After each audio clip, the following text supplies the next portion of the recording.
পুনেতে নৃশংসভাবে খুন করা হয় পুরুলিয়ার পরিযায়ী শ্রমিক। আর যে ঘটনায় নিন্দার ঝড় উঠেছে গোটা রাজ্য জুড়ে সরব হয়েছেন রাজনৈতিক ব্যক্তিত্বরা। কথা বলেছিলাম কংগ্রেস নেতা চন্দন ঘোষ চৌধুরীর সঙ্গে, তিনিও এই ঘটনার তীব্র নিন্দা জানিয়েছেন। কি বলেছেন শুনুন।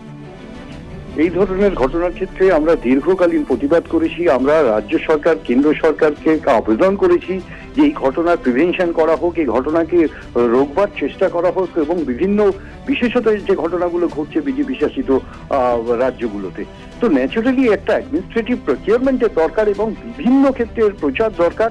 তারা কিন্তু এটা করছেন না।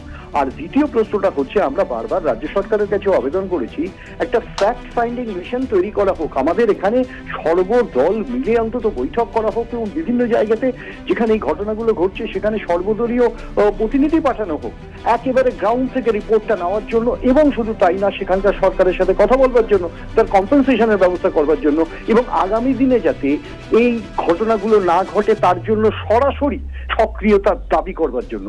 আমরা কিন্তু যেখানে আমরা দাঁড়িয়ে আছি তাতে সত্যি দুর্ভাগ্যজনক।